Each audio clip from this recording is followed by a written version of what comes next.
อีกหนึ่งเอกลักษณ์ของวัดที่นี่นะคะเราจะเห็น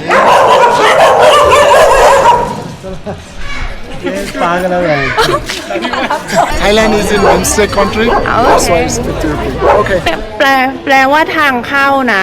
ทำไมถึงรู้หรอ เพราะว่าไม่ภาษาอังกฤษตรงนี้ สวัสดีทุกคนตอนนี้เราเปิดคลิปมาไม่ได้อยู่ที่สนามบินสุวรรณภูมิเหมือนเดิมแต่ว่าเราอยู่ที่กาฐมันดุประเทศเนปาลตอนนี้เราจะมาเดินเทรคกันนะคะตอนนี้มีสมาชิกมีน้องว่านแล้วก็เดี๋ยวจะมีกลุ่มเพื่อนอีก4คนตอนนี้ทางบริษัทมารับพวกเราไปส่งที่โรงแรมเจอกันค่ะ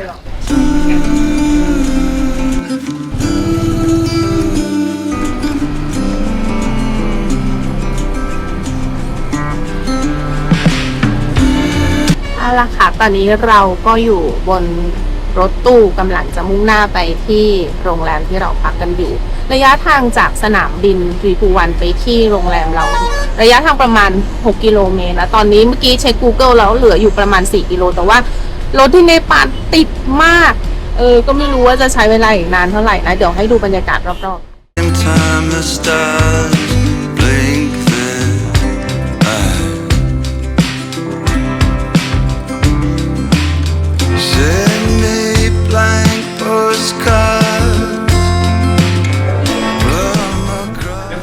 ตอนนี้เรามาอยู่ที่โรงแรมกันแล้วนะคะเพิ่งมาถึงแล้วก็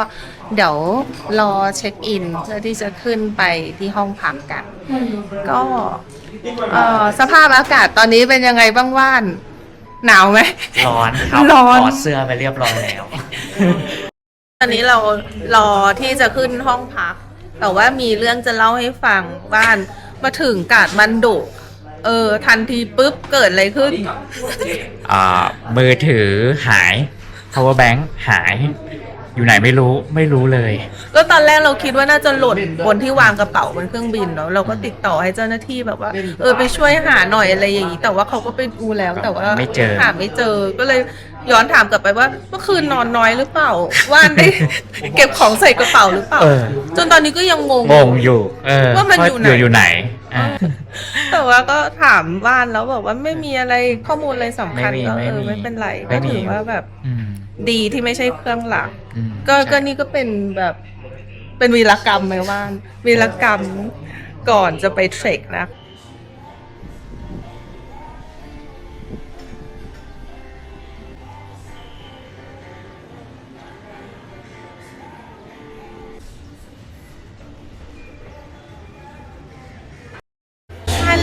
ทุกคนตอนนี้อยู่ที่รูฟท็อปของโรงแรมที่เราพักกันอยู่นะก็ตอนนี้กำลังนั่งรอเพื่อนๆอีก4คนที่กำลังจะเดินทางมาถึงที่ทาเมลนะคะแล้วก็เดี๋ยวพอเพื่อนไปเช็คอินที่โรงแรมแล้วพวกเราจะเดินไปเจอกันแล้วก็คงจะหาอะไรทานกันนิดๆหน่อยๆแล้วก็เดี๋ยวมาดูว่าพวกเราจะไปเที่ยวที่ไหนกันคิดว่า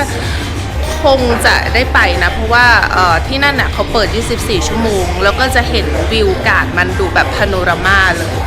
ถ้าอยากจะดูว่าเราไปที่ไหนกันก็รอชมกันได้เลยค่ะสวัสดี everyone hi everyone ตอนนี้อยู่กับโรหิตนะคะเป็นหนึ่งในหุ้นส่วนของบริษัทที่เรามาเทรดแล้วก็ตอนนี้เรามาที่ where are we right now Swayambuna Temple Swayambuna Temple หรือวัดลิงหรือ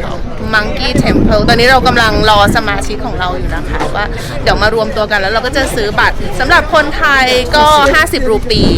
เป็นค่าเข้าแล้วก็โอเคเดี๋ยวพาไปดูกันว่ามีอะไรบ้าง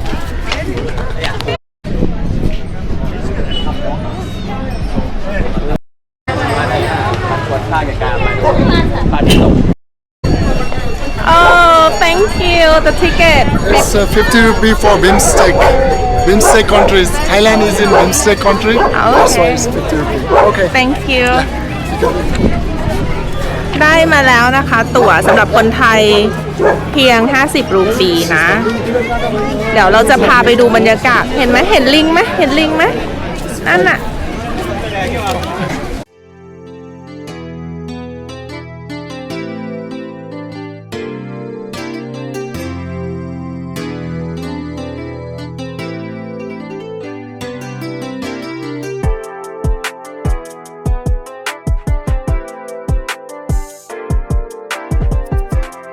ทุกคน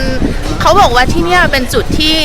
ชมพระอาทิตย์ตกสวยที่สุดแห่งหนึ่งในปานนะเราจะเห็นวิวพาโนรามาของกาดมันดุนะคะเมื่อสักครู่นี้เช็คแล้วเขาบอกว่าพระอาทิตย์จะตกประมาณ6:26แล้วก็การที่เราจะขึ้นไปอ่ะเราจะต้องเดินขึ้นบันไดทั้งหมด365ขั้นด้วยกันเท่ากับจำนวน365วันต่อ1ปีพอดีเดี๋ยวจะเล่าประวัติคร่าวๆก่อนก็คือที่วัดสยามบูนาถเนี่ยถือว่าเป็นสัญลักษณ์ที่เก่าแก่ที่สุดแห่งหนึ่งของเนปาลมีอายุประมาณ 2,000 กว่าปีแต่ว่าบางตำราเขาก็บอกว่าถ้ายึดตามลายลักษณ์อักษรที่จารึกอะก็จะอยู่ที่ประมาณ 1,600 กว่าปีนะคะ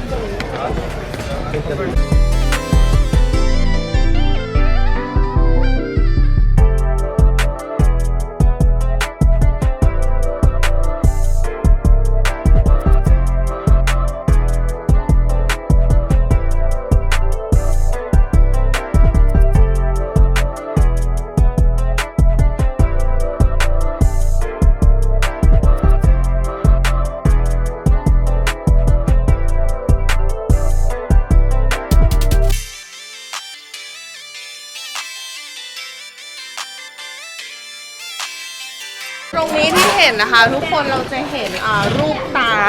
อยู่4ทิศเลยของสถูปตาทั้ง4นี้เปรียบเสมือนพระเนตรของพระพุทธเจ้าที่มองเห็นทุกสรรพสิ่งนะคะแล้วก็เครื่องหมายที่คล้ายๆจมูกอันนั้นคือเลข1หรือเครื่องหมายเนี้ยหมายถึงความเป็นอันหนึ่งเดียวหรือว่าทางหลุดพ้นที่มีเพียงหนึ่งเดียวนั่นเอง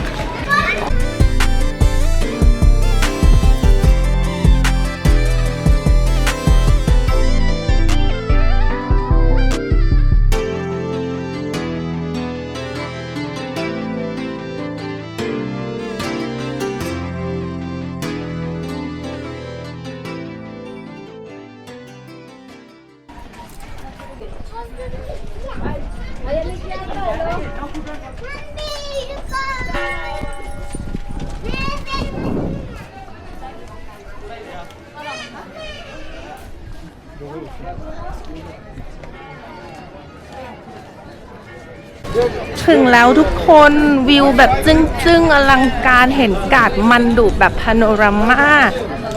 อุ้ยสวยมาก This is so beautiful I missed it last time แล้วก็มีลิงอยู่ตรงนี้ อันนี้ก็คือพระอาทิตย์ตกที่กาดมันดุนะคะ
อีกหนึ่งเอกลักษณ์ของวัดที่นี่นะคะเราจะเห็น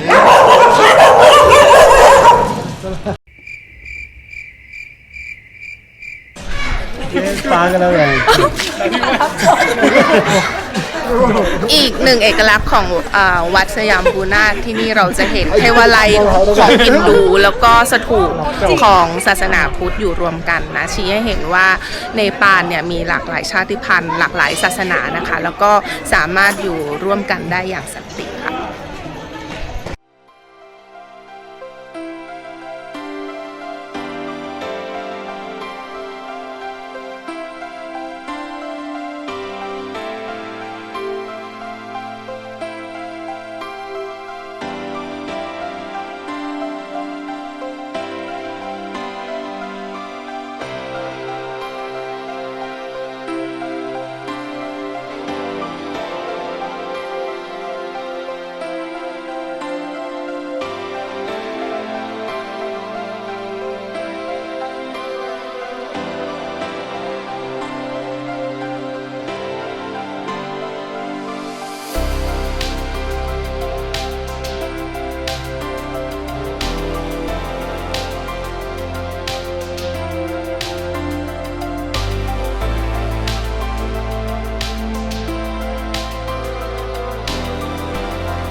ฮัลโหลทุกคนวันนี้วันที่2ที่เราอยู่ที่กาดมันดุนะคะก็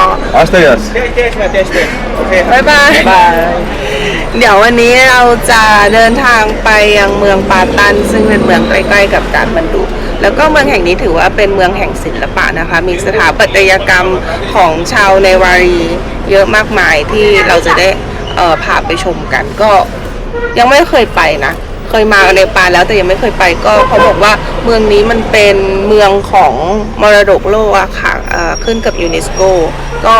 โอเคน่าจะได้ถ่ายรูปเป็นเยอะอยู่เดี๋ยวไปเจอกัน เรามาถึงแล้วนะคะปาตันเดอะบาสแควร์มรดกโลกของยูเนสโกตอนนี้ก็มาซื้อตั๋วนะคะทิเก็ตเรามาซื้อทิเก็ตที่จะเข้าไปในสแควร์นะคะคนละ500 รูปี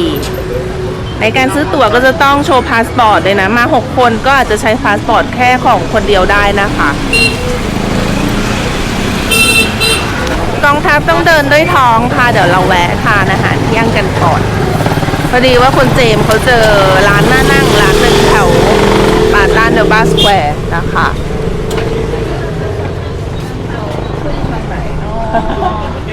ซื้อเหรออาจจะก็คือร้านนี้ร้านข้างบนนี้แต่ต้องหาทางขึ้นก่อน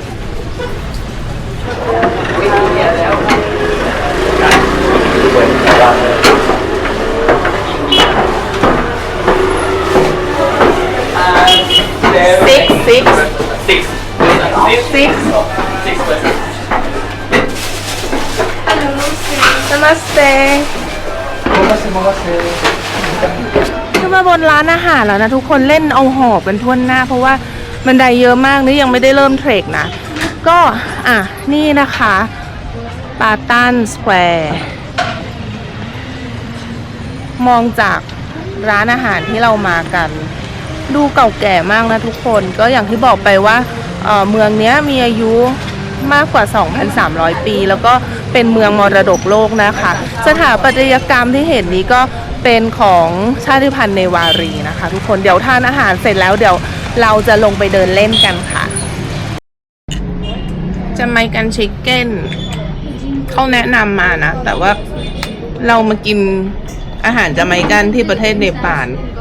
เป็นการผสมผสานแบบสับแบบใหม่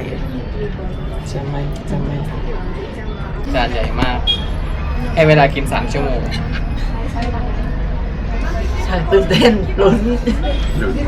เนี่ยเรามีพริกมีซอสพริกอะไรอย่างงี้ด้วยไงทำไมกินโน้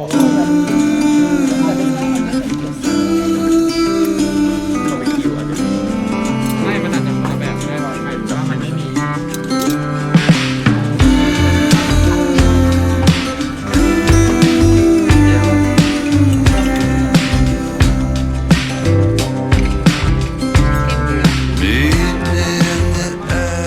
และนี่ก็คือปาตันเดอร์บาสแควร์นะคะปาตันเดอร์บาสแควร์ตั้งอยู่ในเมืองปาตันหรือลาลิปูนั่นเองค่ะซึ่งคำว่าลาลิปูเนี่ยเป็นชื่อภาษาสันสกฤตและก็เป็นชื่อทางการในปัจจุบันนะคะแปลว่าเมืองแห่งความงามหรือ City of Beauty ส่วนชื่อปาตันเป็นชื่อที่เรียกกันมาอย่างยาวนานและนิยมที่สุดในหมู่นักท่องเที่ยวและก็คนท้องถิ่นค่ะ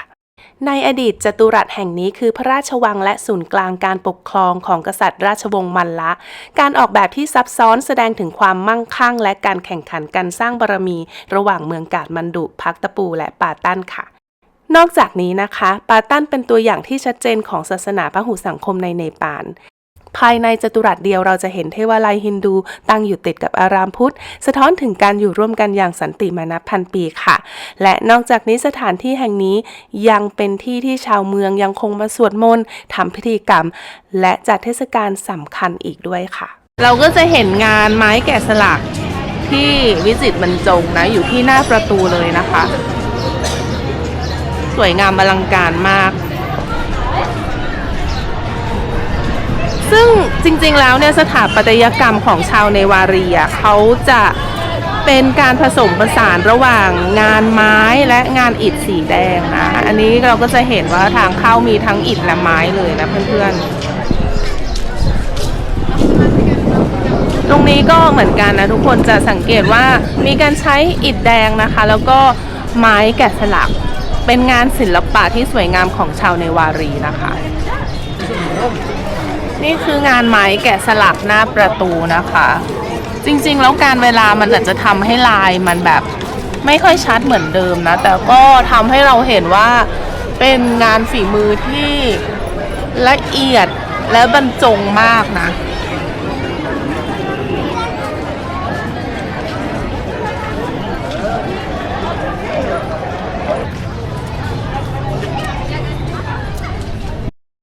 นะคะก็คือปาตันมิวเซียมนะคะแล้วก็เราจะเห็นว่ามีตัวประตูทองคำแล้วก็ข้างบนจะมีหน้าต่างทองคำนะคะจะเห็นว่ามีการใช้อิฐแดงแล้วก็งานไม้แกะสลักผสมผสานกันนะคะถือว่าเป็นศิลปะที่เป็นเอกลักษณ์ของชาวเนวารีนะทุกคนซึ่งบริเวณตรงนี้นะคะถือว่าเป็นบริเวณราชวังเก่าเห็นไหมข้างบนจะมีเหมือนเป็นหน้าต่างตรงนี้เขาเรียกว่าเป็นหน้าต่างทองคำนะคะก็คือสมัยก่อนเนี่ยกษัตริย์เนปาลนะคะจะมาปรากฏพระองค์ที่หน้าต่างบานนี้เพื่อให้ประชาชนได้เข้าเฝ้าในวาระสำคัญนั่นเองค่ะก็ให้ดูบรรยากาศรอบๆนะแบบคนเยอะมากนะคะทุกคนวันนี้วันเสาร์อย่างที่บอกกันเนาะว่าเป็นวันหยุดวันเดียวของชาวเนปาลนะคะนกเพิ่งบินผ่านแล้วไป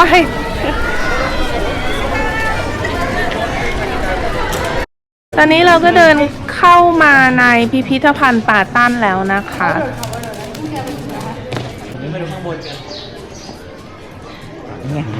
นี่คือบริเวณรอบๆ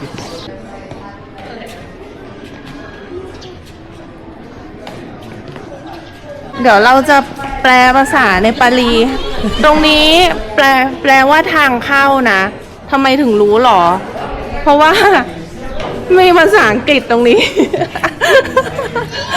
โอเคเข้าไปกันค่ะ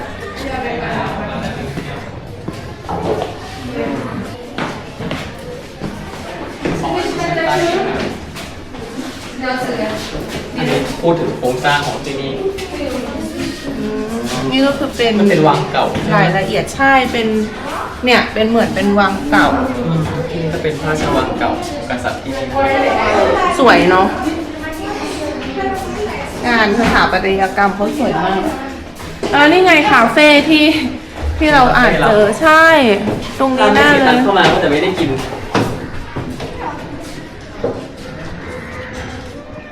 เข้าไปดูก่อนนะเข้าไปคาเฟ่กันก็คือไม่ดูมิวเซียมแต่ว่าดูคาเฟ่ก่อนไปดูมิวเซียมก่อนเถอ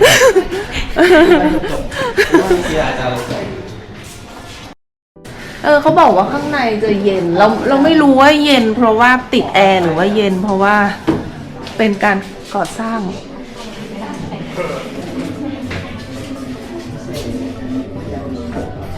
แอบส่งแล้วกล้องซูมใกล้มาก ที่ทุกคนเห็นอยู่ตรงนี้นะคะ ก็คือการจัดแสดงเทวรูปโลหะหล่อแล้วก็งานศิลปะทางศาสนาที่อธิบายประวัติศาสตร์ของเนปาลพิพิธภัณฑ์แห่งนี้ถือว่าเป็นพิพิธภัณฑ์ที่ดีที่สุดในเอเชียใต้เลยก็ว่าได้ ที่เห็นอยู่ตรงนี้นะคะก็เป็นสัญลักษณ์ของพระศิวะนะคะมีทั้งหมด4หน้าเขาก็วางไว้ตรงกลางอย่างนี้เลยนะทุกคนก็ เราก็หวั่นๆกลัวนักท่องเที่ยวเดินชนมากอะเนี่ยตรงนี้ก็คือประวัตินะคะ Four Faith Linga Symbol of Shiva นะคะมีอายุอยู่ที่ศตวรรษที่ 17 ถึงศตวรรษที่ 18เป็นหินทำจากหินนะคะ เรียกว่าลิงกาหรือว่าชิวลิงกาตรงนี้นะคะก็เหมือนเรียกว่าออยแลมคือโคมไฟเนาะก็คือเหมือนว่าเวลาจะจุดไฟต้องใช้น้ำมันอะไรอย่างเงี้ยวิจิตรอลังการมากแล้วทุกคนดูสิว่ากว่าจะตีเหล็กออกมาได้แต่ละแฉกแบบเนี้ยต้องใช้เวลาแล้วก็ความอดทนเท่าไหร่นะวันนี้สวยมากแล้วก็เห็นถึงความเก่าแก่นะคะมีอักษรจารึกอยู่บนแผ่นนี้เป็นรูปของพระกฤษณะใช่ไหม The Divine Play of Lord กฤษณะเขาก็จะแบ่งแกลเลอรี่ออกเป็นโซนๆนะคะเมื่อกี้ที่เราผ่านมาคือแกลเลอรี่ 4ตอนนี้เราจะมาที่แกลเลอรี่ M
เดี๋ยวเราไป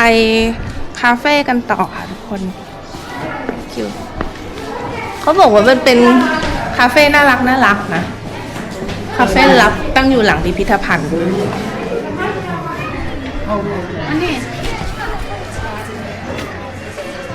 ข้างหลังก็จะเป็นสวนร่มรื่นเฮ้ยน่ารักอ่ะเอาข้างหลังเขาก็มีถ่ายพรีเวดดิ้งกันด้วยทุกคนสวย